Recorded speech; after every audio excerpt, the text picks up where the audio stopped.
Bon, alors on va faire un saut dans la science dite dure, encore que entre les hiéroglyphes gravés dans le granit et les substances qu'on manipule nous, je ne sais pas ce qui est mou et ce qui est dur. Bon,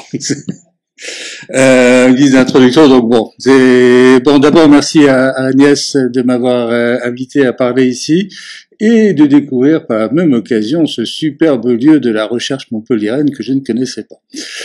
Voilà, donc c'est un saut effectivement. On verra que des problématiques malgré effectivement les modèles économiques, malgré la manière d'aborder les choses qui sont complètement différentes, on a des problématiques qui sont réellement communes. Bon, quand Agnès est venue me voir avec il y a un an pour commencer à parler de ce projet, j'avais l'intention de participer au groupe de travail. Et puis j'ai raté les premières réunions pour des raisons d'emploi du temps. Et puis après c'était difficile de recoller les morceaux. Mais je suis quand même bien content de participer et de pouvoir témoigner effectivement de cette problématique qui est la nôtre. Donc la Chimiothèque nationale, je vais vous en parler. Là, on va, comme l'a fait Frédéric, hein, c'est Frédéric, il y a F, mais je me souviens plus ce qu'il y avait derrière. Comme l'a fait Frédéric, donc parler de ce qu'on fait, parler. Bon, je pense qu'il n'y a pas beaucoup de chimistes parmi vous, hein, donc je rentrerai pas dans les aspects de sciences dures. Ou molles. Par contre, je peux pas effectivement pour vous parler de chimiothèque sans parler un petit peu de chimie et de ce qu'il y a derrière. Mais j'essaierai de mettre l'accent sur ce qui nous réunit ici, c'est-à-dire le traitement des données et les problématiques que ça impose. Donc, première question, ce que c'est déjà qu'une chimiothèque, c'est self-explaining, hein. C'est une collection de produits chimiques. Et on ne peut pas parler de chimiothèque sans parler d'une activité scientifique qui se développe de plus en plus et qui est le criblage biologique. Pourquoi faire des collections? Alors, on verra qu'il y a un but inhérent aux collections, c'est la préservation, la conservation, mais c'est aussi la valorisation, et la valorisation se fait essentiellement pour nous à travers le criblage biologique. Alors, qu'est-ce que c'est qu'un criblage biologique? C'est faire un même essai sur des protéines, sur de grosses molécules, sur un test biologique, et de le faire avec un nombre très important de molécules. Très important, ça peut être variable, hein, ça peut être pas du tout important, ça peut être quelques dizaines, ça peut être quelques milliers, quelques dizaines de milliers, centaines, voire millions dans certains cas. Pourquoi le faire en parallèle? C'est pour essayer deux choses. D'abord de trouver ce qu'on appelle des sondes biologiques, donc des molécules qui permettent d'expliquer les mécanismes du vivant. Donc ça, c'est de la recherche fondamentale, c'est essayer de comprendre comment marche le vivant. Et donc ces sondes, ces espèces de clés qu'on va introduire dans les serrures que sont les grosses molécules et les protéines, permettent justement de comprendre comment ça se fait. Et puis le deuxième volet qui est beaucoup plus science appliquée, applicatif, c'est essayer de trouver de nouveaux médicaments. Ah, ça c'est notre fonds de commerce, c'est-à-dire la chimie médicinale, c'est un modèle économique qui marche bien, mais c'est aussi pour essayer de développer de nouvelles molécules pour l'agronomie, de nouveaux cosmétiques, de nouveaux, etc. Tout ce qui a trait à l'interface chimie-bio. Donc deux volets qui sont rappelés ici, et ça c'est vraiment un mot-clé très important qu'il faut garder en tête quand on parle de valorisation de chimiothèque, c'est comprendre et soigner le vivant. Alors une fois qu'on a dit ce qu'est une chimiothèque, pourquoi une chimiothèque académique? La question n'est pas anodine quand on sait qu'une société comme Sanofi, qu'on est bien placé ici pour connaître, a créé tout son modèle économique dès l'origine sur l'absorption d'autres sociétés. Et quels étaient leurs critères pour absorber des sociétés? C'est de regarder quel était leur patrimoine en termes de chimiothèque.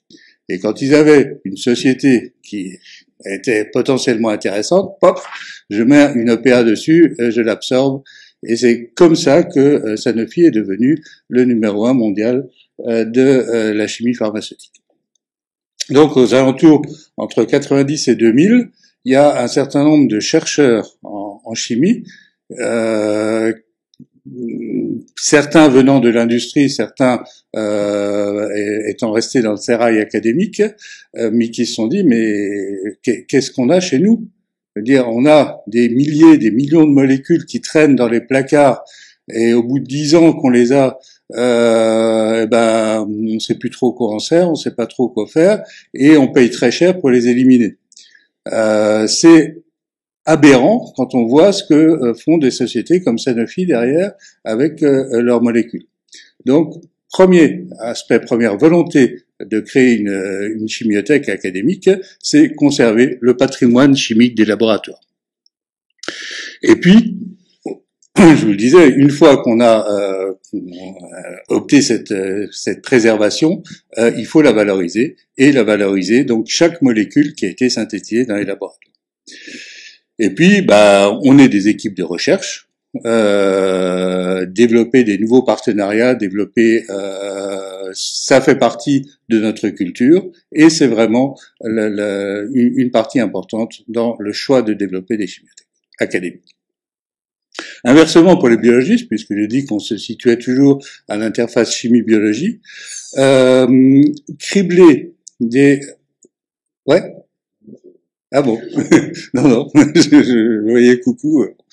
Cribler des chimiothèques académiques, on peut se demander pourquoi, dans la mesure où il existe de nombreuses chimiothèques commerciales qui sont vendues et qui sont criblées tout à fait couramment.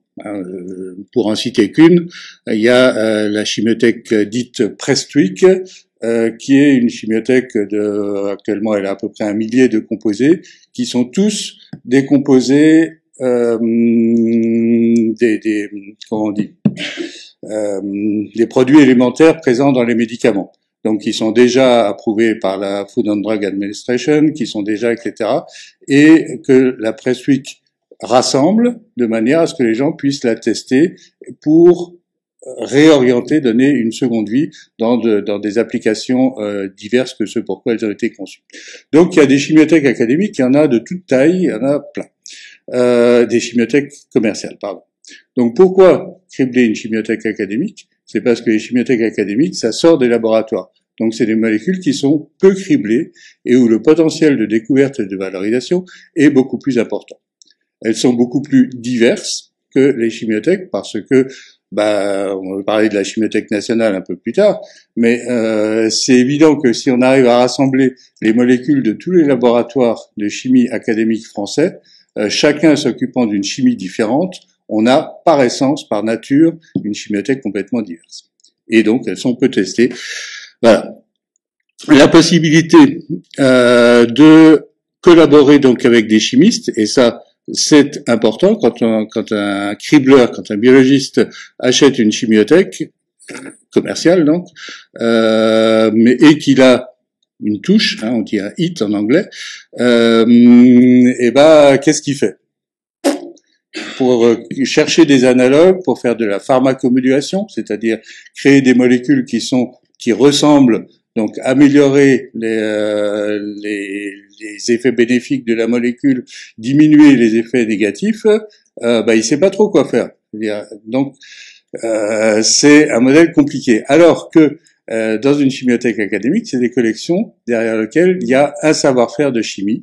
Et donc, les biologistes peuvent se retourner vers le laboratoire qui a fourni la molécule et dire, moi, il me faudrait des analogues, ou est-ce qu'on peut pas faire ensemble un projet pour développer, effectivement, faire de la pharmacomodulation, de l'exploration d'espaces chimiques. Donc, on va passer en revue un certain nombre de missions de la Chimiothèque nationale, qui est un modèle complètement original de chimiothèque au niveau international. On est la seule chimiothèque qui est académique, qui soit construite sur ce modèle-là. Donc c'est vraiment un truc qui est intéressant et que beaucoup de gens nous envient. Alors, immédiatement une question dessous, préserver le patrimoine des laboratoires, voilà, synthétiser un produit ou resynthétiser un produit, c'est de l'ordre de 1000 euros. C'est une estimation moyenne du coût de fabrication d'un produit. Actuellement, on a à peu près 70 000 composés répertoriés dans la Chimiothèque nationale. C'est des molécules qui sont présentes. C'est pas uniquement de l'information, c'est des produits qui sont réellement présents. On a donc sauvegardé un patrimoine de 70 millions, 72 millions d'euros. Si on atteint notre objectif effectivement d'associer l'ensemble des laboratoires français, on peut multiplier ce chiffre par, mettons 7, donc on est à 500 millions d'euros de capital préservé. Alors, un truc dont j'ai pas parlé et je parlerai peu parce que ça pose des problématiques particulières, c'est que la Chimiothèque nationale référence des composés de synthèse, mais aussi des extraits naturels.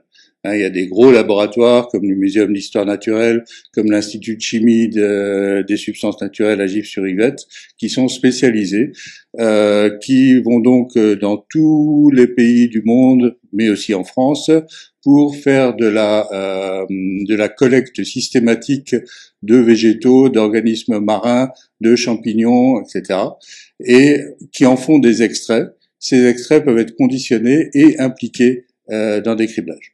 Donc, on a parallèlement à la collection des composés de synthèse, une collection d'extraits naturels qui, pour l'instant, est riche d'environ 15 000 produits. Donc, la Chimiothèque nationale disait son gros intérêt, c'est de rassembler en fait des chimiothèques qui sont des chimiothèques de laboratoire, d'essayer de les fédérer pour créer une collection commune qui, le tout dépassant la somme de l'ensemble des parties, soit beaucoup plus intéressante que chaque collection isolée. Alors, pour ça, on s'est structuré. On s'est structuré en ce qui est maintenant un groupement d'intérêt scientifique. Groupement d'intérêt scientifique, c'est une structure qui est pas une structure de recherche, c'est simplement une convention juridique qui associe des établissements. Et en l'occurrence, dans cette convention sont membres 40 établissements d'enseignement supérieur et de recherche, donc des universités, le CNRS, l'INSERM, des organismes de recherche. Ça, c'est l'aspect administratif des choses, c'est-à-dire que c'est effectivement les établissements qui sont membres du GIS. Au niveau pratique, c'est évidemment les équipes de recherche qui contribuent. Donc, on a 48 équipes qui sont rattachées aux 40 établissements, chacun avec 3, 4, 5 tutelles. On connaît tout ça. Et puis, il y a un centre opérationnel, c'est un bouton rouge, on se voit bien, qui est à Montpellier, c'est l'unité de gestion de la Chimiothèque nationale que j'ai l'honneur et le privilège de diriger. Et un point intéressant, et vous voyez aussi un petit point vert, c'est que depuis 2005, dans le cadre d'un partenariat public-privé, les personnes, non, en l'occurrence, il était vraiment gagnant-gagnant. On a une convention qui a été signée avec la société Sanofi, que par ailleurs je n'aime pas particulièrement dans sa stratégie scientifique et humaine, mais c'est pas le problème, mais qui nous a permis de résoudre un gros problème qui est la centralisation des collections physiques et leur distribution. Et évidemment, on ne pouvait pas payer. Donc, on a échangé ce service, cette prestation de service que nous rend la société Sanofi, contre le droit pour eux d'impliquer les molécules de la Chimiothèque nationale dans leur propre criblage. Pour revenir là-dessus, je pourrais revenir, mais quand je dis que c'est gagnant-gagnant, c'est que les produits donc des laboratoires sont effectivement criblés sur des cibles Sanofi, criblés à l'aveugle, c'est-à-dire qu'ils ne savent pas quand ils ont une touche que c'est telle molécule qui a effectivement impliqué le truc, donc il s'est obligé de revenir vers nous, et quand il n'y a aucune perte de propriété intellectuelle, c'est-à-dire que quand il y a effectivement des touches intéressantes, ils reviennent vers nous, et on entame des programmes de développement en commun. Alors pour arriver à ça, à ce GIS, ça n'a pas été complètement évident. Parce que on parlait de sciences ouvertes et j'en reparlerai un petit peu plus tard. Il est clair que c'est pas complètement dans la mentalité des services juridiques des établissements d'enseignement supérieur et de recherche.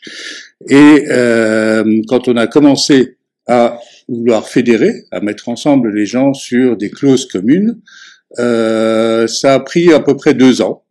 Et on a fini en 2003 par enfermer tous les juristes et des universités dans une salle du sous-sol du CNRS. Je sais pas si vous connaissez les salles du Comité national, là, qui puent, qui sont... et on leur a dit, vous sortirez pas de là avant qu'on ait signé. Ça a marché, mais c'était pas complètement évident. Je veux dire, et c'est effectivement au bout de 2 ans de tractation sur la moindre virgule, chaque juriste disant je veux avoir telle clause, je veux, etc., qu'on a réussi effectivement à négocier un accord qui est, on va dire, raisonnable. Alors, on en arrive à la partie à la fois données et ce qui a été notre rapport en termes de fédération. C'est-à-dire que pour créer une collection commune, il faut se mettre d'accord sur des standards. Alors, c'est des standards au niveau du conditionnement. Là, vous voyez des boîtes de piluliers. Tout le monde utilise les mêmes dans la Chimiothèque nationale. Et création, en même temps, d'un répertoire, c'est-à-dire d'une base de données, où les gens utilisent les mêmes codes pour représenter des molécules. Il existe presque comme dans les hiéroglyphes des tas de variantes et des tas de... donc il fallait absolument que tout le monde utilise les mêmes codes, les mêmes notifications pour pouvoir harmoniser et fédérer les collections. Donc au niveau des chimiothèques locales, donc des laboratoires, on forme des chimiothécaires. Et ça, c'est notre rôle ici en termes du GCN, pour effectivement qu'ils soient familiarisés avec ces processus standards, à la fois de conditionnement et de représentation. Un exemple ici, en collaboration avec des équipes de chémo-informatique, et je reviendrai aussi plus tard sur ces collaborations, on a défini un livre blanc du chimiothécaire qui définit les bons usages et les mauvais usages des structures semi-développées, qui sont ces petits dessins, vous savez, de molécules où on représente les liaisons par des traits et les atomes par des points. C'est des graphes doublement labellés. Et donc, on a défini une norme complète de manière à pouvoir fédérer les différentes collections. Le livre blanc des chimiothécaires, c'est actuellement un truc de 40-50 pages qui décrit tous les aspects de la vie du chimiothécaire et définit les bons usages. Alors, évidemment, au-delà de cet aspect fabrication de la collection, donc préservation des collections et des échantillons de produits, on vise à leur valorisation scientifique et économique par le biais de collaboration. Pour ça, on a mis en place des procédures qui sont, on l'espère, à la fois simples, sûres, et sûres, ça veut dire sur un plan juridique, et peu onéreuses pour faciliter justement ces collaborations à l'interface chimie-biologie. Donc ça commence évidemment par un site web, comme d'habitude, où l'utilisateur peut s'inscrire, et l'inscription c'est l'histoire de 5 minutes. On veut pas que quelqu'un veuille récupérer toutes les données et les mettre dans une chimiothèque commerciale, ça c'est déjà fait. Donc il y a une charte d'utilisateur à signer, à valider. Par contre, l'inscription prend pas plus de 5 minutes pour s'inscrire et accéder aux bases de données. Donc, une fois qu'on accède aux bases de données, et ça c'est gratuit, l'utilisateur peut consulter le fichier des molécules, faire des recherches qui sont des recherches structurales, sous-structurales, par similarité, par famille de composés, etc. Et puis, il peut, s'il y a des molécules qui l'intéressent, les sélectionner, dire soit je veux sélectionner toute la molécule, toute la Chimiothèque nationale, mais ça fait quand même plus de 50 000 produits, soit avoir un échantillon un peu particulier, soit faire ce qu'on appelle du cherry picking, donc piquer les cerises, donc sélectionner des produits individuels selon une recherche qui lui est propre et des critères qui lui sont propres. Donc on a des flopées de critères de recherche, et puis il doit exposer son programme de recherche. Donc on parle du biologiste là, qui consulte le site et qui amorce un projet de collaboration. En fonction de ce projet, chaque chimiste, donc chaque laboratoire dit moi je suis d'accord ou je suis pas d'accord pour ce projet. Alors pourquoi refuser? Ça peut être parce qu'il a un projet complètement concurrent sur le gaz et dire moi, ça m'embête un petit peu de collaborer sur un projet dont je sais que nécessairement il y aura des grincements de dents à un moment ou à un autre. Donc chaque chimiste, dans chaque laboratoire, reste libre de participer ou pas à un projet de collaboration. En fonction des réponses des différents laboratoires, tout ça c'est des procédures automatiques, c'est par des mails qui sont envoyés, on va pas écrire à la main ou écrire un mail à chacun. Donc il y a des procédures automatiques qui sont mises en place, ça va relativement vite. L'UGCN, donc mon unité, récupère et synthétise l'accord des différents laboratoires ou le refus et crée ce qu'on appelle un MTA, donc Material Transfer Agreement, un accord de transfert de matériel qui encadre la collaboration scientifique sur le plan juridique. Ensuite, nous, UGCN, donnons l'ordre à Evotec, donc le site qui héberge les produits, de préparer les plaques de criblage. Donc c'est des petits bouts de plastique comme ça avec des tas de petits trous dedans. Et dans chaque trou, il y a un produit différent pour permettre des essais robotisés. Et donc, on envoie l'ordre à Evotec de préparer les plaques et de les envoyer au biologiste. Et le biologiste crible à l'aveugle le produit, donc il sait l'ensemble des produits qu'il y a sur ces plaques, mais il connaît pas l'association puis structure puis composé de ces plaques. Il nous renvoie les résultats et nous, on gère le partage des résultats entre le biologiste et le chimiste. Donc c'est simple, ou relativement simple, et surtout ça va relativement vite, c'est bien rodé. Donc le fameux MTA, qui a été l'enjeu crucial de la discussion avec les juristes des établissements, il définit juridiquement les termes de la collaboration scientifique entre chimistes et biologistes. Et les deux grands principes sont rappelés sur la fiche de Gauss, sur la partie gauche de ce transparent. Le MTA garantit la copropriété des résultats entre biologistes, cribleurs et chimistes, chacun pour ses produits. C'est-à-dire que nous sommes la Chimiothèque nationale, donc on peut fournir à un biologiste des produits qui viennent d'une quarantaine de laboratoires, potentiellement. Par contre, les résultats sont envoyés à chaque chimiste pour ses produits, à chaque laboratoire pour ses produits. Ça, c'est disons, le consensus à laquelle nous sommes arrivés au bout de tractations avec les juristes des établissements.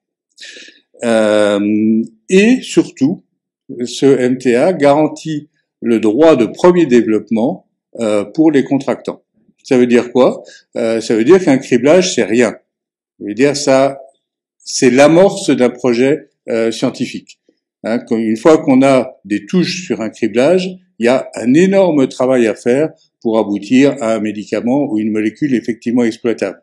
Donc en fait, même si le criblage est une étape maintenant quasiment incontournable dans le développement d'un nouveau médicament ou d'une nouvelle molécule d'intérêt, ce n'est encore une fois qu'une toute première étape. Donc, cette deuxième clause est essentielle, et de dire, une fois que vous avez une touche, et si vous voulez la développer, hein, ça s'adresse à la fois aux chimistes et aux biologistes, vous êtes obligé d'en parler aux petits copains pour dire, est-ce que tu veux bosser avec moi sur ce développement? Alors, j'en ai déjà un petit peu parlé. Notre collaboration avec Sanofi a fait que Evotec, c'est actuellement une société allemande qui a repris toute la gestion de la chimiothèque de Sanofi à Toulouse. Donc c'est pour ça que je parle ici d'Evotec, mais l'accord qu'on a conclu, c'est bien avec Sanofi. Et les criblages sur la chimiothèque nationale sont des criblages Sanofi. Mais c'est Evotec qui gère effectivement nos composés, qui nous a permis d'avoir une normalisation des conditionnements. Donc, je ne vais pas rentrer dans les détails techniques ici, hein, mais toutes nos molécules sont à la même concentration sur des plaques standards avec des quantités normalisées. Et puis, encore une fois, c'est pour nous un prestataire de service, c'est-à-dire que quand un biologiste veut effectivement 1000, 2000, 3000 molécules et les désigne nominalement, on donne effectivement des ordres à Evotec pour préparer les plaques et les envoyer aux biologistes. Bon, je parlais aussi d'un coût peu onéreux. Alors, la question de la gratuité, ici, elle se pose pas exactement dans les mêmes termes, puisqu'on n'est pas ici en termes de données de la recherche, mais bien d'échantillons pratiques. Donc, il y a un coût de conditionnement et d'expédition qu'on a nécessairement rabaissé, puisque notre objectif, c'est de favoriser les collaborations scientifiques, donc effectivement d'avoir un coût relativement faible. Simplement, il est strictement impossible à ce niveau-là d'assurer la gratuité totale, et ce serait même pas une très très bonne idée, puisqu'on veut responsabiliser tous les intervenants et leur dire, si c'était gratuit, ils voudraient tout et en quantité maximale. Donc ça a un coût réel. Par exemple, pour cribler l'ensemble de la chimiothèque nationale, ça coûte à peu près 16 000 € en approvisionnement de la collection chimique. Ce qu'il faut voir, c'est que sur un criblage biologique, la préparation des protéines nécessaires au coût du criblage multiplie par 5 ou par 10 ce coût. L'apport de la chimie est essentiel, sinon il n'y aurait pas de criblage, mais la préparation du test biologique a lui-même un coût et qui est beaucoup plus important que ça. Bon, on a diversifié aussi notre offre, en plus je ne vais pas rentrer complètement dans les détails, mais de manière à s'adapter aux besoins des biologistes. Donc on peut cribler effectivement toute la chimiothèque, mais beaucoup de laboratoires n'ont pas les moyens suffisants pour entamer un criblage à très haut débit. On peut cribler ce qu'on appelle la chimiothèque essentielle, c'est une sélection sur des critères de diversité maximale. Donc on a un échantillon représentatif de l'ensemble de la chimiothèque, mais qui comporte un peu plus de 1000 composés. On peut cribler des familles dans des tests biologiques particuliers, ce qu'on appelle des chimiothèques ciblées. Donc en fait, on crée des sous-chimiothèques pour traiter un problème particulier. On peut aussi, c'est-à-dire une chose dont je n'ai pas parlé, c'est en termes d'information, un utilisateur biologiste peut télécharger l'ensemble des structures sous forme de fichiers et faire chez lui des recherches de chémo-informatique de manière à cerner un nombre de molécules qui pourraient l'intéresser. Et donc, ne demander que ces molécules-là dans le cadre d'une collaboration. Et puis, ce qu'on appelle les doses-réponses, hein, c'est le premier stade du développement. Si on cherche à connaître l'activité d'un produit, donc d'une touche qui a déjà été identifiée comme une touche sur un test biologique, on peut demander à faire 10 ou 20 concentrations différentes, de manière à tester le même produit à des concentrations pour identifier l'activité réelle du produit. Bon, c'est un petit slide particulier qui montre la représentativité de la chimiothèque essentielle. Je vous dis que c'était un échantillon de 1000 molécules et on a fait une projection en composantes principales là qui permet effectivement de vérifier que notre échantillon est bien représentatif de l'ensemble de la chimiothèque nationale. Alors, plus intéressant peut-être pour vous, sous quelle forme nous sont transmises les résultats. Bon, j'ai gommé ici les aspects sur ce transparent qui permettent d'identifier le projet, le responsable, la plateforme de criblage. Et en gros, on peut voir ici, mais si je montre sur l'écran, vous verrez pas. Je vais vous montrer. Ça marche? Ouais. Donc, je parlais de criblage à l'aveugle. Donc le biologiste ne connaît pas les produits qu'il teste, il peut simplement les connaître par l'identité de la plaque qui crible et ce qu'on appelle un puits, c'est-à-dire une position sur la plaque. G05, H09, on a les plaques peuvent faire 96, 384, 1096 composées. C'est toujours des plaques qui ont exactement la même forme, en gros 15 cm sur 10. Et plus on met de trous sur cette plaque, plus le volume de produit par trou est petit. Mais en gros, le problème est le même, et on fait passer ces plaques sur des robots qui, encore une fois, procèdent au même test. Donc, voilà ce qui nous revient, le protocole de test, la date du test, des éléments, et puis ici, l'ASSAY result, donc le résultat du test, avec la sélection, effectivement, des composés. Donc, on a à la fois des informations négatives et positives. Les positives, c'est les touches sur lesquelles potentiellement le biologiste voudra essayer d'aller plus loin, de faire des doses-réponses, faire des confirmations, de faire des développements. Et puis des informations négatives, de savoir qu'effectivement, la plupart des molécules, on l'espère, parce que sinon c'est pas exploitable, n'ont pas donné de résultats positifs. Et ça, c'est une information qui elle-même est intéressante et peut être exploitée. Encore une fois, cette information n'est pas publique et au contraire, c'est vraiment là-dessus qu'il y a les plus grandes protections.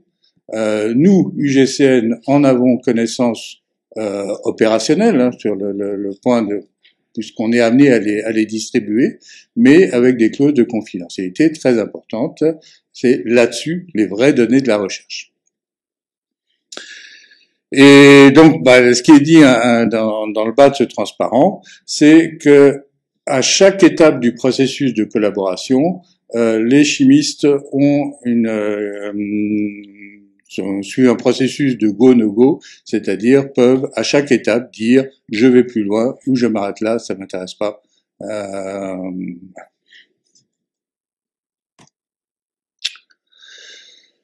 Alors, bilan de la chimiothèque nationale, donc on a sauvegardé un très grand nombre de composés, la valorisation j'en ai déjà parlé.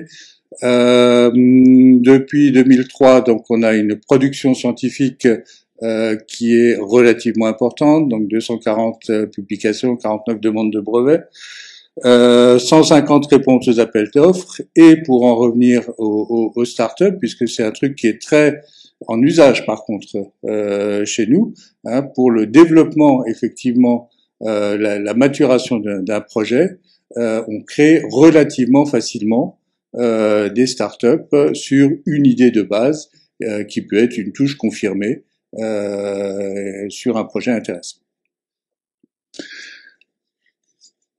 Et alors ça cette année, si vous êtes intéressé, je vous invite à le voir. On a un aspect communication qui nécessairement est important.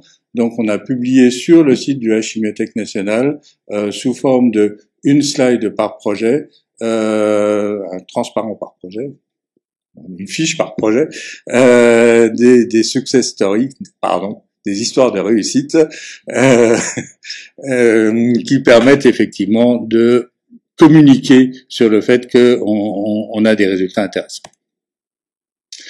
Alors après le bilan, les perspectives. Alors depuis, et ça c'est vraiment récent, au mois de mars de cette année 2018, on a été labellisé infrastructure de recherche nationale.